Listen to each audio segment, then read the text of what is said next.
Hello everybody, welcome back to our channel, Learning the Holy Bible Together. I hope you're having a great day.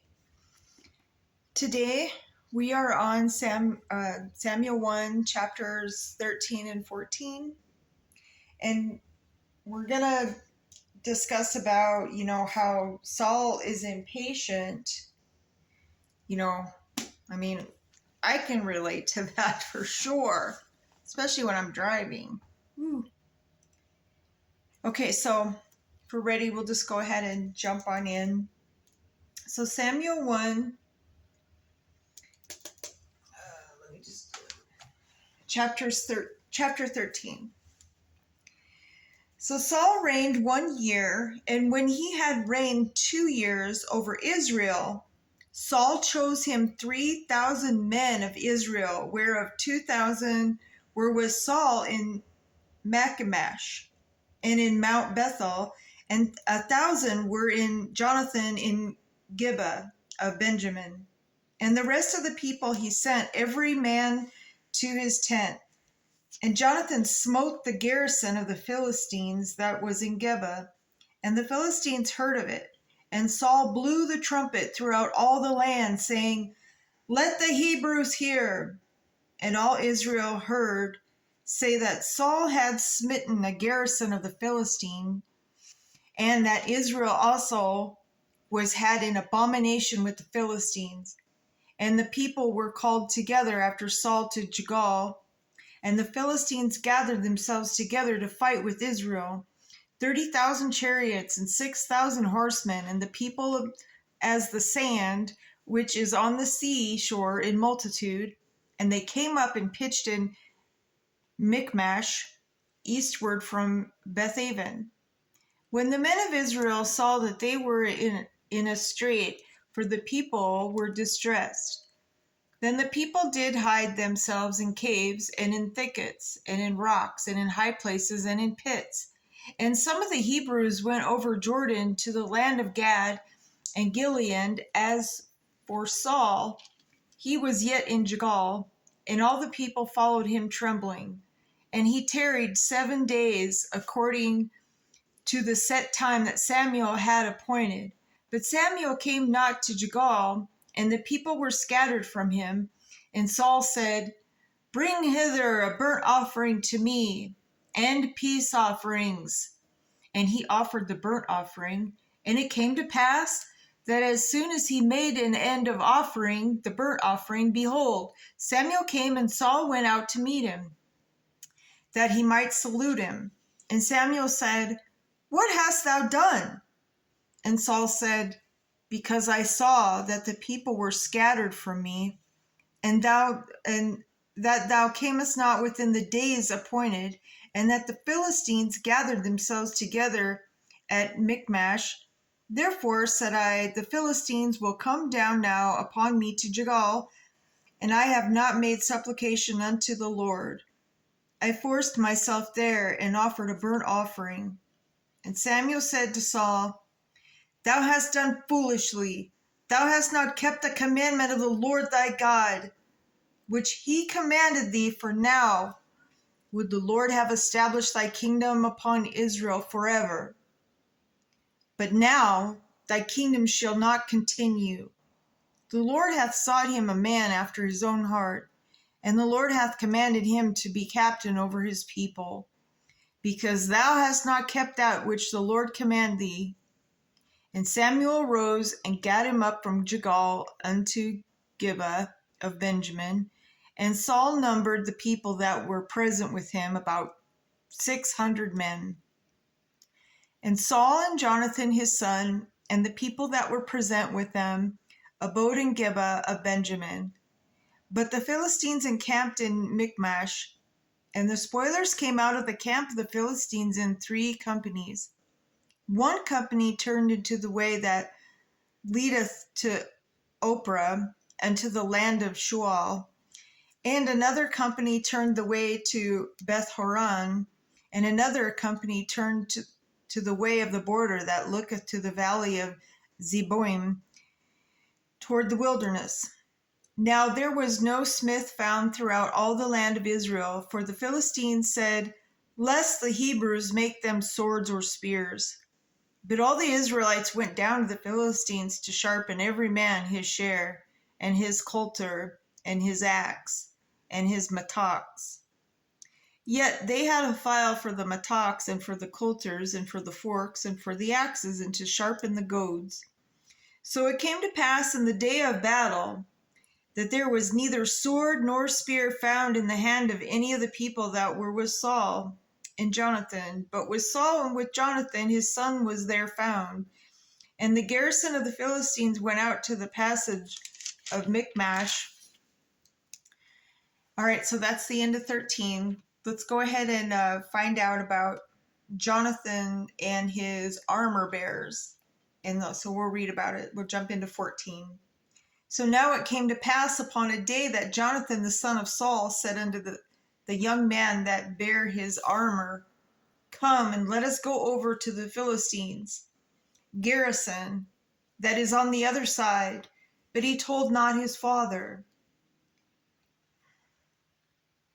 That's what kids do these days. They don't tell their parents anything before they do stuff.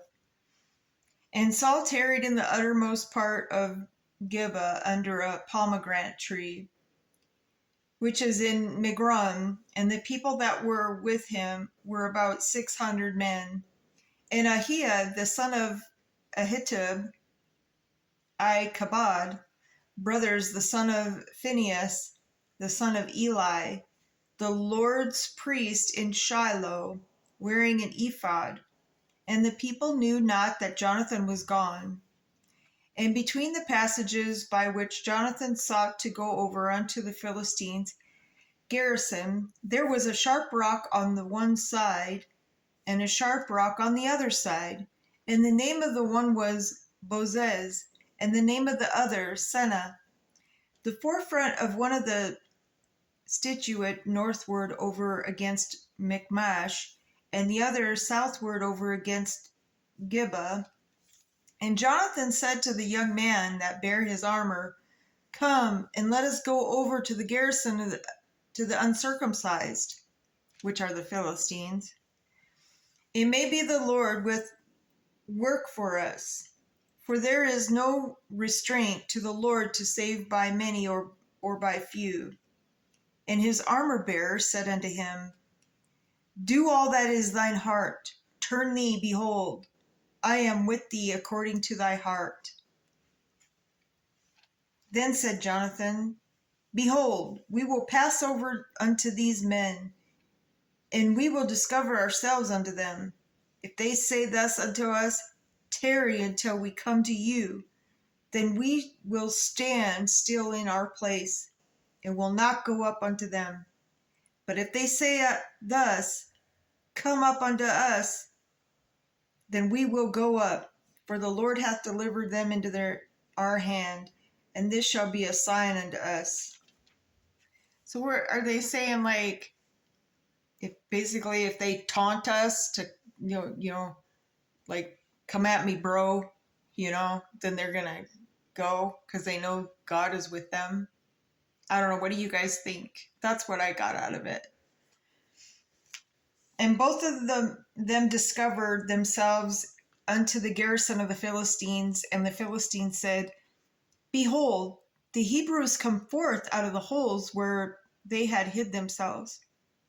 And the men of the garrison answered Jonathan and his armor bearer, and said, "Come up to us, and we will show you a thing." Yeah, see? Like, "Come at me, bro."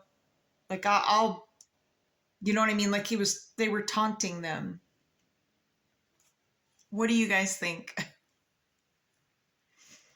And Jonathan said unto his armor bearer, "Come up after me, for the Lord hath delivered them into the hand of Israel." And Jonathan climbed up upon his hands and upon his feet, and his armor bearer after him. And they fell before Jonathan, and his armor bearer slew after him.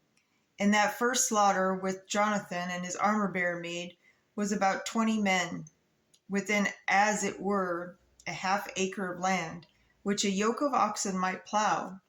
And there was trembling in the host in the field, and among all the people, the garrison and the spoilers, they also trembled, and the earth quaked. So it was very great trembling. And the watchmen of Saul in Gibeah of Benjamin looked, and behold, the multitude melted away, and they went on beating down one another. Then said Saul, now I never watched it, but they made a show called What About Saul? I mean, a lot of things come from the Bible, like the name Phineas, Phineas and Ferb.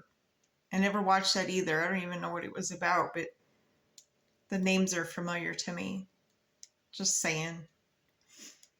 Okay, so then said Saul unto the people that were with him, number now and see who is gone from us.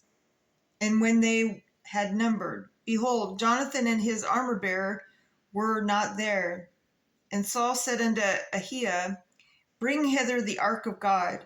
For the ark of God was at that time with the children of Israel. And it came to pass, while Saul talked unto the priest, that the noise that was in the host of the Philistines went on and increased. And Saul said unto the priest, withdraw thy hand. And Saul and all the people that were with him assembled themselves, and they came to the battle, and behold, every man's sword was against his fellow. And there was a very great discomfiture. Moreover, the Hebrews that were with the Philistines before that time, which went up with them in the camp from the country round about, even they also turned to be with the Israelites that were with Saul and Jonathan. Likewise, all the men of Israel which had hid themselves in Mount Ephraim, when they heard that the Philistines fled, even they also followed hard after them in the battle. So the Lord saved Israel that day. And the battle passed over unto Bethaven. And the men of Israel were distressed that day, for Saul had adjured the people, saying, cursed be the man that eateth any food until evening, that I may have avenged on mine enemies. So none of the people tasted any food. And all they of the land came to a wood, and there was honey upon the ground. And when the people were come into the wood, behold, the honey dropped, but no man put his hand to his mouth. For the people feared the oath. But Jonathan heard not when his father charged the people with the oath. Wherefore he put forth the end of the rod that was in his hand, and dipped it in the honeycomb, and put his hand to his mouth, and his eyes were enlightened. Then answered one of the people and said, thy father straitly charged the people with an oath, saying, cursed be the man that eateth any food this day. And the people were faint, probably because they haven't eaten. Then said Jonathan, my father hath troubled the land. See, I pray you, how mine eyes have been enlightened, because I tasted a little bit of this honey. How come more, if happily the people had eaten freely today of the spoil of their enemies which they found? For had there not been now a much greater slaughter among the Philistines? And they smote the Philistines that day that Michmash of Ahijah, and the people were very faint. And the people flew upon the spoil, and took sheep and oxen and calves, and slew them on the ground. And the people did eat them with the blood. Then they told Saul, saying, behold, the people sin against the Lord. Yeah, see, not supposed to eat the blood. That is considered the soul. I think it said that back in Deuteronomy. And because the blood and the fat of the animal belongs to Heavenly Father. It belongs to God. And so, and he said, Ye have transgressed. Roll a great stone unto me this day. And Saul said, Disperse yourselves among the people, and say unto them, Bring me hither every man his ox, and every man his sheep, and slay them here, and eat, and sin not against the Lord in eating with the blood. And all the people brought every man his ox with him that night, and slew them there. And Saul built an altar unto the Lord. The same was the first altar that he built unto the Lord. And Saul said, let us go down after the Philistines by night, and spoil them unto the morning light, and let us not leave a man of them. And they said, Do whatsoever seemeth good unto thee. Then said the priest, Let us draw near hither unto God. And Saul asked counsel of God, Shall I go down after the Philistines? Wilt thou deliver them into the hand of Israel? But he answered him not that day. And Saul said, Draw ye near hither, all the chief of the people, and know, and see wherein the sin hath been this day. For as the Lord liveth, which saith Israel, though it be in Jonathan my son, he shall surely die. But there was not a man among all the people that answered him. Then said he unto all Israel, Be ye on one side, and I, Jonathan, my son, will be on the other side. And the people said unto Saul, Do what seemeth good unto thee. Therefore Saul said unto the Lord, God of Israel, give a perfect lot. And Saul said Jonathan were taken, but the people escaped. And Saul said, Cast lots between me and Jonathan my son. And Jonathan was taken. Then Saul said to Jonathan, Tell me what thou hast done. And Jonathan told him and said, I did but taste a little honey with the end of the rod that was in my hand, and lo, I must die. And Saul answered, God do so, and more also, for thou shalt surely die, Jonathan. And the people said unto Saul, Shall Jonathan die, who hath wrought his great salvation in Israel? God forbid. As the Lord liveth, there shall not one hair of his head fall to the ground, for he hath wrought with God this day. So the people rescued Jonathan, that he died not. Then Saul went up from following the Philistines, and the Philistines went to their own place. So Saul took the kingdom over Israel and fought against all the enemies on every side, against Moab, and against the children of Ammon, and against Edom, and against the kings of Zobah, and against the Philistines, and whithersoever he turned himself, he vexed them. He annoyed them. And he gathered an host and smote the Amalekites, and delivered Israel out of the hands of them that spoiled them. Now the sons of Saul were Jonathan and Ishu and Melchi-Shua, and the names of the first two daughters were these names of the firstborn, Merab, and the name of the younger, Michal. And the name of Saul's wife was Ahinoam, the daughter of Ahimaaz, and the name of the captain of the host was Abner, the son of Ner, Saul's uncle. And Kish was the father of Saul, and Ner, the father of Abner, was the son of Abiel. And there was sore war against the Philistines all the days of Saul. And when Saul saw any strong man or any valiant man, he took him unto him.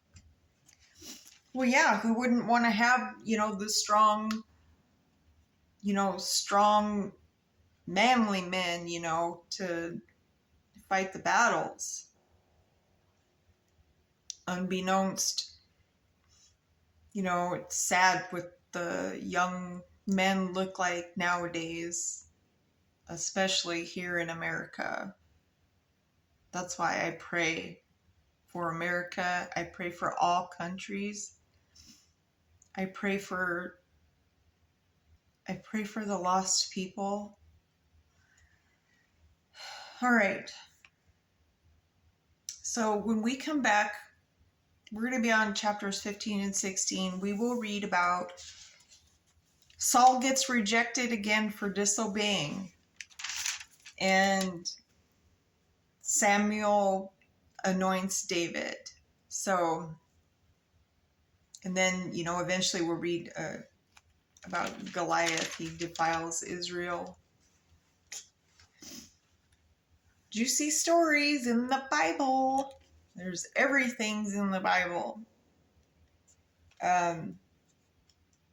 Anyways, I pray for each and every one of you too, my brothers and sisters. I know you pray for me. Thank you ever so much. And that's what's most important of all. I do believe that's like our personal phone line to Heavenly Father is through prayer. And so I just hope your day goes very well, as much as can be. And no matter, even though we're going through, or personally, I'm going through turmoil, but I'm trying not to look at that. I'm trying to look at it positive.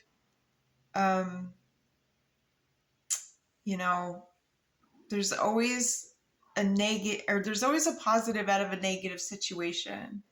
That's what I've always learned. And so, like we say, put God first. And, He does answer prayers when the time is right. And we'll see you back tomorrow. To be continued.